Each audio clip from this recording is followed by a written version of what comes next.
नमस्कार दोस्तों, आप सभी का स्वागत है हमारे इस YouTube चैनल पे।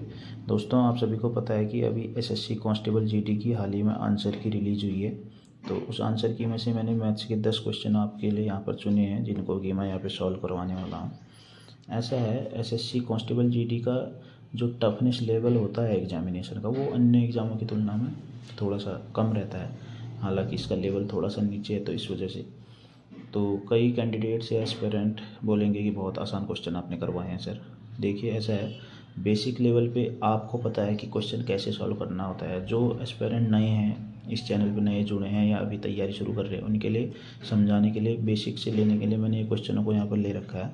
अगर आपको ज़रूरत है तो नीचे कमेंट बॉक्स में आप कमेंट कर सकते हैं। मैं इसी हिसाब से RRB, NTPC, RRB JE, RRB ALP के क्वेश्चनों को भी यहाँ पर सॉल्व करने वाला हूँ। तो कुछ दिनों में उसकी भी वीडियो आएगी, तो इस चैनल से जुड़े रहिए दोस्तों। और चलिए इस वीडियो के बारे में हम बात करते हैं। यहाँ पर हमने लाभ, हानि, अनुपात, समानुपात, बीजगणित, त्रिकोणमिति और क्षेत्रमिति के क्वेश्चनों को यहाँ पर सॉल्व किया है। तो इसी सीरीज में हम आगे बढ़ते हैं। देखिए, पहला क्वेश्चन यहाँ पर है आपके लिए। कोई वस्तु 1200 रुपये में खरीदी गई है और 20% के लाभ पर बेची गई है। परसेंट का मतलब होता है 1/100। यानी आपने अगर 100 रुपये में कोई चीज़ खरीदी है, क्रय मूल्य आपका 100 रुपये है, तो आप उसको बेचेंगे कितने में? 100 का 20% कितना होगा? 100 का मतलब मल्टीप्लाई 20% बट्टे 100। इस 100 से ये 100 कैंसिल, यानी 20। यानी 20% का लाभ हुआ आपको 100 रुपये पे। तो 100 रुपये पे 20% का लाभ, यानी 100 पे 20 का लाभ, तो 120। यानी इसका मतलब ये हुआ कि आपने 100 रुपये की चीज़ को कितने पे बेचा? 120 पे। लेकिन एक्चुअल में क्रय मूल्य तो 100 नहीं है। एक्चुअल में क्रय मूल्य कितना है? 1200 रुपये, जो कि 100 से कितना गुना ज़्यादा है? 12 गुना। तो ऐसे ही दोस्तों, यहाँ पर विक्रय मूल्य भी 120 का 12 गुना होगा, यानी 1440 आपका राइट आंसर होगा। 1440। चलिए आगे बढ़ते हैं। अब देखिए, नेक्स्ट क्वेश्चन है। 500 रुपये पर 10% की हानि हुई। सेम वही, आप ये समझिए कि आपका क्रय मूल्य क्या है? 100 रुपये आपका क्रय मूल्य है, ठीक है। और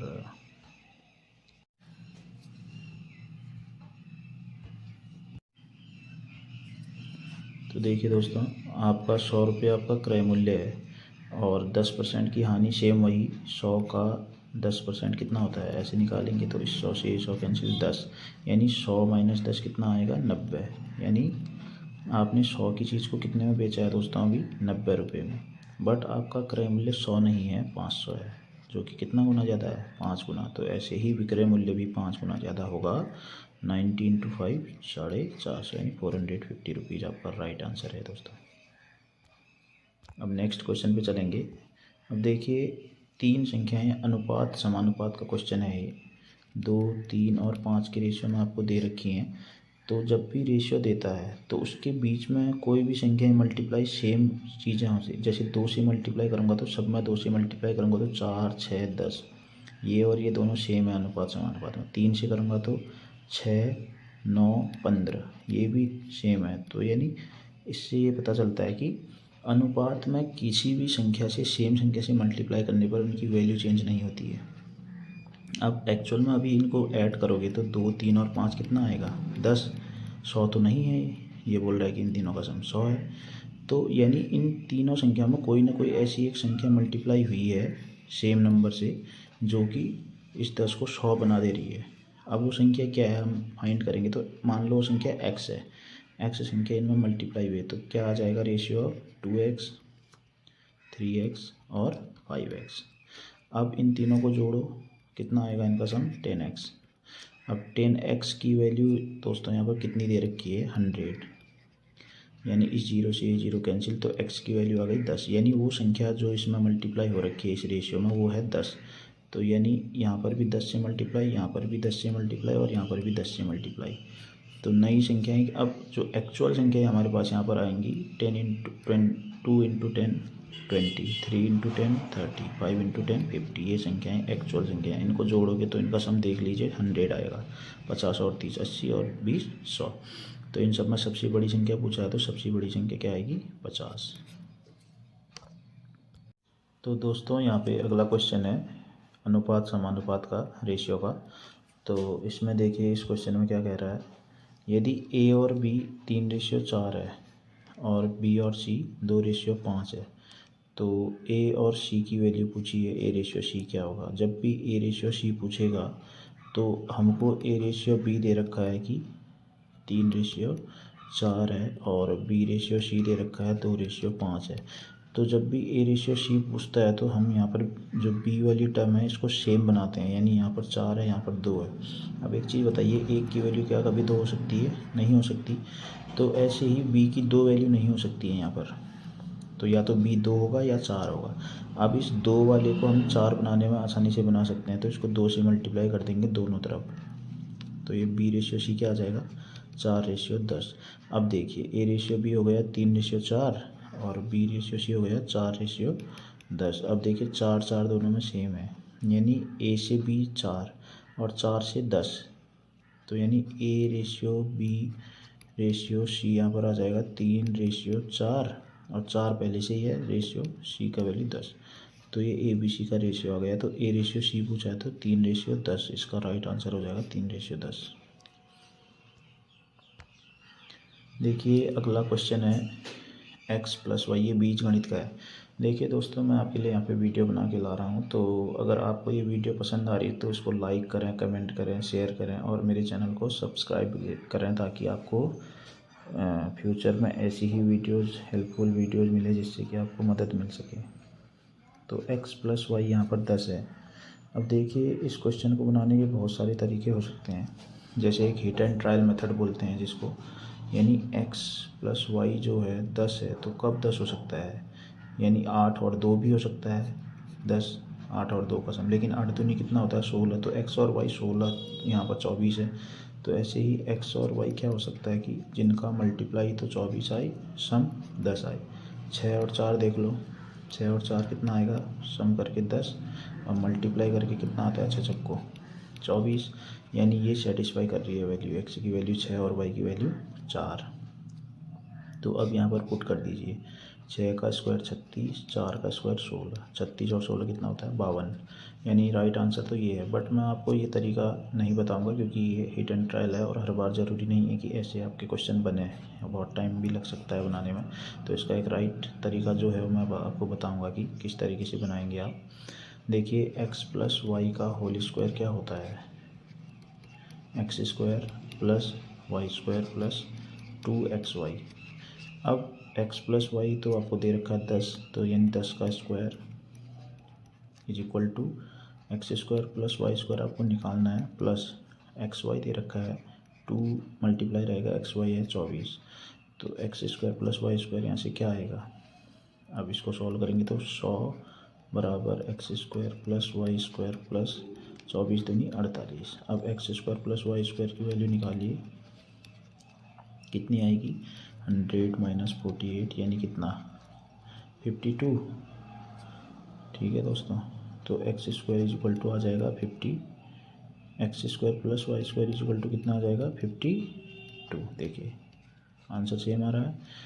तो इस तरीके से दोस्तों क्वेश्चन को बनाने के बहुत सारे तरीके हो सकते हैं। देखिए आपको वहाँ पर विद इन टाइम करना है, तो मैं आपको बताऊंगा कि कैसे जल्दी क्वेश्चन को भी सॉल्व करते हैं। अब नेक्स्ट क्वेश्चन देखिए क्या है हमारा, यदि x² + y², यदि a + b का होल स्क्वायर 49 है, सेम ऐसे ही है, और a भी 10 है, तो a² + b² की वैल्यू क्या आएगी। अब देखिए a + b का होल स्क्वायर कर रखा है इधर, और 49 को हम क्या लिख सकते हैं 7 का स्क्वायर, इस स्क्वायर से स्क्वायर कैंसिल, यानी a + b क्या है 7। ठीक, और a भी आपको दे रखा है 10। देखिए ऐसे तो 5 और 2 से बन रहा है, 5 और 2 7 और 5 दूनी 10, बट ऐसे नहीं बनाएंगे, पूरा सॉल्व करेंगे हम इसको। a + b का होल स्क्वायर का फॉर्मूला लगाएंगे, बराबर a² + b² + 2ab। अब ये फॉर्मूले बीजगणित के कुछ ऐसे हैं जो आपको पहले से ही पता होने चाहिए, आपको याद कर लेने चाहिए। आपने 10th, मैं मानता हूँ कि आप कंपटीशन की एग्जामिनेशन की तैयारी कर रहे हैं, तो 12th पास या 10th पास तो आप होंगे, तो 10th तक के फॉर्मूले में, 10th तक की मैथ्स में ये फॉर्मूले आ जाते हैं, तो कहीं ना कहीं सबने ये फॉर्मूले देखे हुए हैं। तो ये फार्मूले आपको याद होने चाहिए। और आज एक काम कीजिएगा कि जितने भी बीजगणित के ऐसे फार्मूले हैं उनको एक पेज में लिख के आप चिपका सकते हैं अपने स्टडी टेबल के सामने, या फिर आप ऐसे शॉर्ट नोट्स जो आप बनाते हैं उसमें नोट कर सकते हैं, जिससे कि आपको बार बार रिवीजन करके वो चीज़ याद हो जाए। तो a प्लस बी का होल स्क्वायर आपको निकालना है। a प्लस बी 7 है तो 7 का square is equal to A square plus B square, तो आपको निकालना है प्लस 2ab। अब ab 10 है तो 2ab कितना आ जाएगा 20, तो यहाँ से a square plus B square कितना आ जाएगा 49 माइनस 20 यानी 20।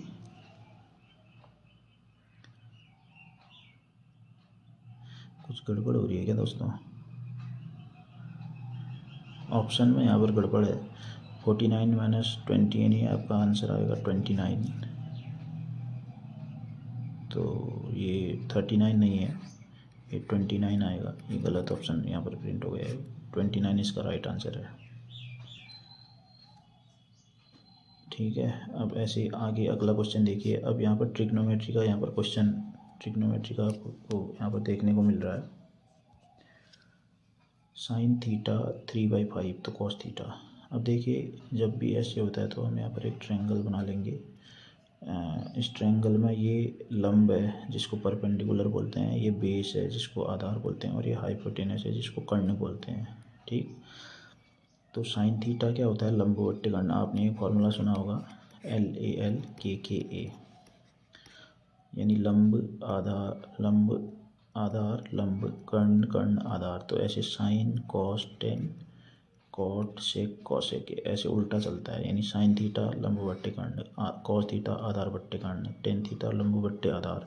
फिर ऐसे ही कॉट थीटा आधार बट्टे लंब, सेक थीटा कर्ण बट्टे आधार, कॉसेक थीटा कर्ण बट्टे लंब।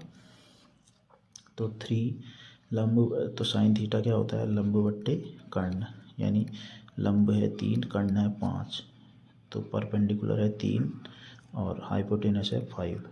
तो अब हमको निकालना है कॉस थीटा। कॉस थीटा क्या होता है आधार बट्टे कर्ण, यानी बेस बट्टे हाइपोटेनस।